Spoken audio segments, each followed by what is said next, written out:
Black Panther no more. I changed my mind. But they said to me that I was being insubordinate. Is it not good?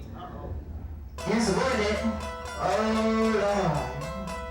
Lord. Insubordinate. So they kidnapped me. They took all my clothes. They took my purse and my shoes and my car keys and gave me a towel and locked me in a room by myself. So you're gonna have to read about in the book how I escaped. I was the only one out of the 13 girls that did escape. I did. With my towel. You gotta have your towel. I left everything up there, everything I owned. And I escaped. And I ran down 25 flights of stairs. But I realized that the concierge was at the front door was part of the Panthers' payroll. And the only way I can get out the door is that they have to unlock it. So I was afraid to go to the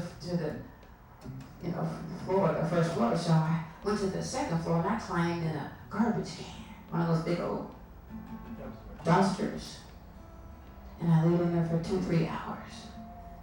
And I could hear garbage clinging down from the 25th floor. You hear it coming all the way down. And I was in there for hours. The next thing I know, I was getting surrounded by garbage.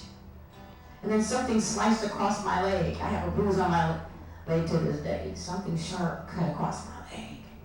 I said, I don't think this is a good place to hide after all. That was a dumpster cut. Get tetanus.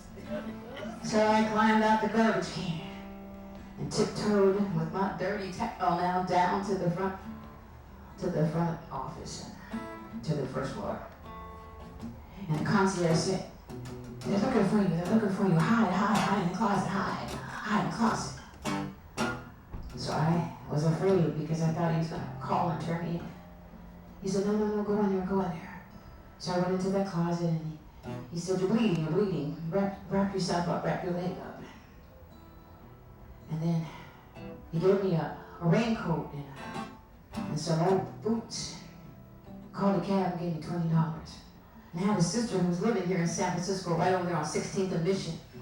And I caught a cab from Oakland to San Francisco across the Bay Bridge.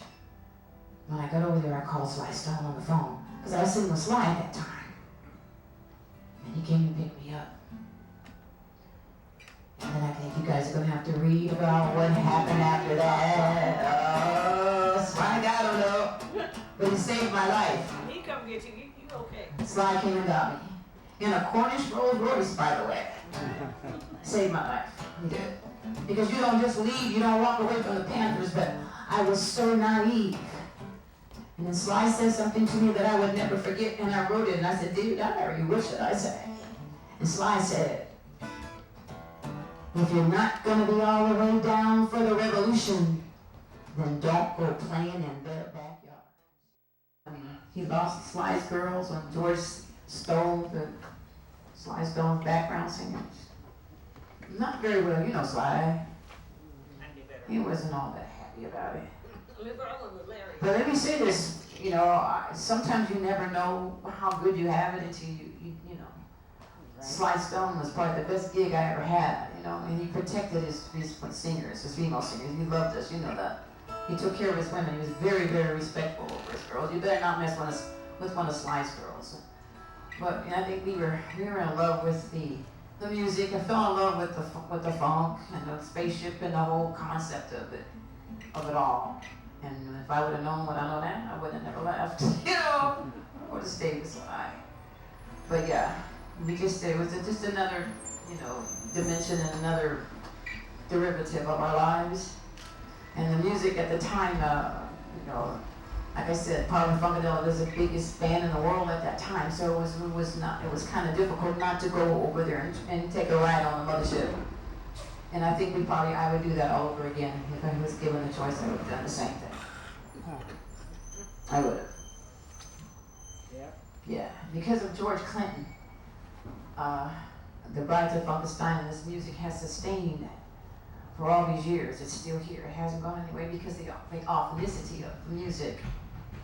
And that's what happens with the funk, I'm hooked for life. I'll always be a funketeer.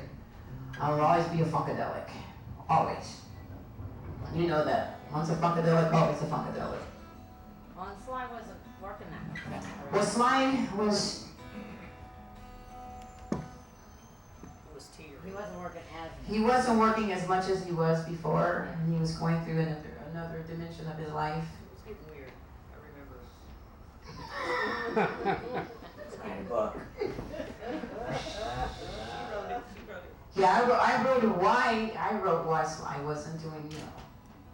He's just kind of like, I think it got a little bit overwhelming for him when you're on that level, because there's no one that's been as big as Sly Stone. Parliament Funkadelic was the biggest Sly Family Stone, by any stretch of the imagination. He was the biggest in the absolute world. When we were playing, come on. It wasn't much of a difference. It was the music, it was the songs. The Parlets, our sister group, they were the stronger singers, actually, I thought. With Malia Franklin, she had the lead singer for Parlet. She had one of those kind of voices that she would fall on her knees and hit these notes that would shatter. You ever see anybody shatter glass with her voice? I never seen anybody do that except Malia Franklin. She's the only one I've ever seen do that. She had the most powerful voice I've ever heard.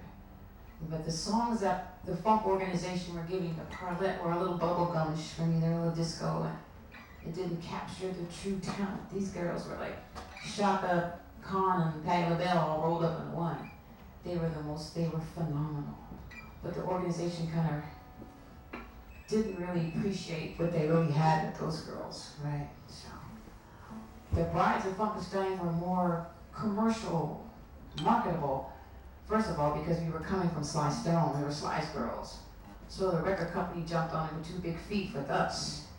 And they promoted the heck out of the brides of Funkenstein, and we were like, you know, goody two-shoes, kind of like cheerleaders and people. Parlet was like hardcore, just rough around the edges. They were from Detroit, and those were some hardcore sisters and girls. You know, it was like, they had vocabulary like a razor blade. You know, from trying to have some nice words. It was hard. But it was hard off stage, and it was hard on stage, and they were just powerful. And I don't think the organization knew how to produce them. But we were goody two-shoes. You know, Sly's girls were all cute, and I guess they were cheerleaders. And so they knew how to market us. So, but after being on the road with P-Funk and those guys, you know, we started kind of getting a little hard rough around the edges our own self. You know, we changed. We got a little tough. We had to be, you know, in order to stand with the soldiers. We did. That's the difference.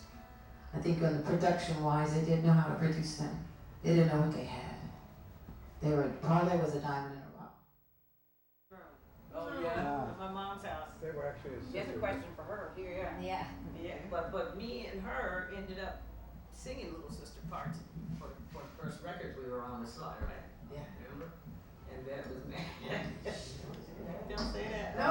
You never heard it from me. Yeah, we did. Sly had us go in and Yeah. sing some out of the backs and some leads and stuff on those. That was so much fun. But that never came to be a group. Little Sister? They did go on. Yeah, Little Sister was a group. They did perform. See, what happened to Little Sister, the same thing happened to Parlet. They got caught. They slept on them. And them was some singing sisters too. They was First Church of God in Christ Pentecostal. They were They'd be practicing in the living room. phenomenal singers. They just didn't get the breaks. I was about this tall. They didn't push them. They were the first group that I actually idolized. And there wasn't too many female groups that I idolized. And Little Sister was one of them. You're the one. I'm the one. I'm the one. You're the one. You're the one. You're the one. Yeah. Don't blame your neighborhood. You're the one. Your mama can't make it good. You're the one. Don't blame no argument. You're the one. Doesn't know how to take the hit. Oh man, I love the words. Yeah, it was a great song. Wow. Yeah, that was Sly produced them. Wow. With Stoneflower, that was one of his first production on CBS. And CBS slept on him, because they should have got blown up. But see, but back in those days, they wanted them to be, female groups had to be, little bouffant wigs and little gowns and little, sit like, they had to be pretty much laid back, they had to stay in their place.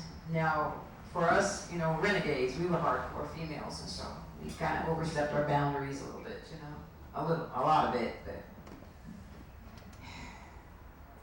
back in those days. So when we made it out alive, girl, tell me. Yeah, well, they call us renegades now. But, I'm just plain crazy. we are, we're different. They're not like us. It's just like you want to go to work every day on the bus or you're riding a Rolls Royce. You're going to get to work. But you're going to ride in that Rolls Royce and it's going to be smooth. Okay, and that's the difference. You can go to a restaurant and eat a hot dog or filet mignon. You're full. But that filet mignon is soft and sweet and it's going to flow through your body. And a hot dog don't make you sick. But you're full. Does that make sense? So I was empty because the funk music was, they were systematically shutting it down, eliminating it. And I had a problem with that, with this art form. And it isn't just funk, it's just like, one thing I did talk about, Harry, is that I went out on the road with the Latin Kings too. With the Latin Kings is a makeup of War, remember War? And a group called Malo and El Tierra. And Malo had a big record out, Suavecito. Well, we mixed together black and brown music, funk and Latin, like they did in Brazil that I was talking to you about. And I did that here. And they said it wasn't gonna happen. So we went over to, before they shut down, what's that club? They have one in Oakland. They shut that one down here in San Francisco. Yoshi's. We went to Yoshi's, the Latin Kings and Dawn Silva, the Bride's Function. 5 nights, 10 shows, sold out. 5 nights. Playing Latin and funk together, black and brown. Because they said it wasn't going to happen, and it did. Someone told me it couldn't happen. When you tell me it ain't going to happen, tell me it's something you can't do, I prove them wrong every time. Especially when you have funk in your backyard. When you have this music, and it's anointed. And it is. I don't know too many songs that make you want to laugh and cry at the same time, right? I don't. And that's this music. So when I wrote this, I wasn't thinking that it was going to do as well as it did. I just did it for myself because I needed it. And I got a lot of songs I haven't even released yet, which I'm going to eventually do that. And I started being selfish because I was keeping it to myself. And so I wonder if I put this into a book, how well it would do. And share my heart and my adventures through this art form.